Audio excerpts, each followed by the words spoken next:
In Oklahoma, a domestic militia calling itself Veterans on Patrol is systematically targeting weather radars. Their leader, Michael Lewis Arthur Meyer, claims the military is controlling the weather through Doppler radar systems and that these machines are part of a divine affront, a weather weapon, that is mocking God himself. He's encouraging his followers to sabotage these radars under an operation he calls Leaning Tower. This isn't just fringe paranoia. It's part of a growing anti-reality insurgency that threatens our democracy itself. Let's be blunt, this is insanity. Not just in its content, but in its consequences. And yet, it's not isolated. It's one of many conspiracy-fueled campaigns that now animate parts of American life, often backed by violence or intimidation. From QAnon to flat earth nonsense to vaccine skeptics now within the Food and Drug Administration, we're watching a dangerous erosion of truth, a collapse of shared facts, and an outright assault on the institutions that protect life and liberty. What's happening here isn't just about weather radars, it's about reality itself. When people are told not to believe their own eyes, not to trust scientists, doctors, journalists, or even the National Weather Service, society begins to crack. And the people exploiting those cracks, including some of the Trump administration's most senior officials, see, Bob Kennedy and Stephen Miller, among others, know exactly what they're doing. Veterans on Patrol isn't just anti-science or anti-government, it's anti-democracy. It joins a growing list of extremist groups peddling lies and hatred, anti-immigrant, anti-indigenous, anti-Semitic, misogynist, anti-Catholic, anti-Muslim. It wraps its destruction in the flag and cloaks its violence in religion. And when Meyer boasts about being responsible for a lot more than taking down a radar, we'd be fools not to take him seriously. Oklahoma, after all, remembers Timothy McVeigh.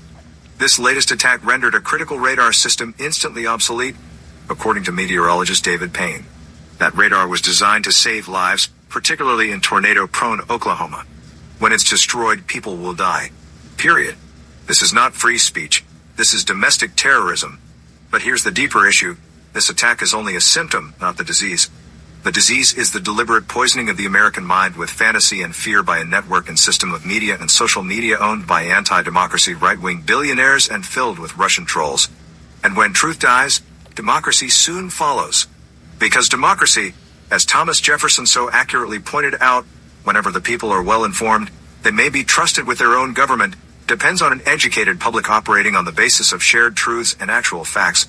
You can't have a functioning republic if half the country believes extreme weather is a liberal weapon and the other half knows it's the result of an atmosphere warmed by fossil fuel emissions. You can't govern when reality itself is disputed. And you certainly can't maintain civil peace when people are being radicalized into acts of violence based on complete and utter delusion. The fossil fuel billionaire-funded radical rights war on truth isn't new, but it's accelerating. When lies are repeated often enough, they become gospel to those who want to believe them. Right-wing media outlets, extremist influencers, and opportunistic Republicans have learned, as Joseph Goebbels famously preached, that a lie can be more powerful than the truth when it aligns with grievance, fear, and identity and is repeated often enough. The problem isn't just gullibility, it's that these lies are weaponized. And when they take hold, facts become negotiable, science becomes suspect, and even saving people from storms becomes controversial. Just look at how the mainstream media consistently emits from their reporting on Trump's tariffs that they're a clear violation of the Constitution and was explicitly called that in an unanimous decision by the U.S. Trade Court, as Robert Hubble points out so eloquently.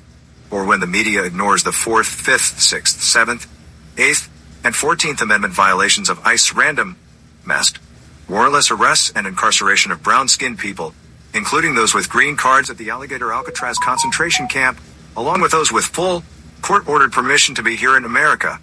What does this mean for democracy? So what do? We fight back with truth. Unapologetically, loudly, persistently. We stand up for science, for journalism, for civic education, for basic decency.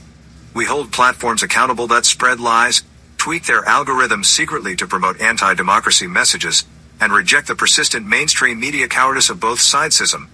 There aren't two sides to facts. There is reality and there are lies.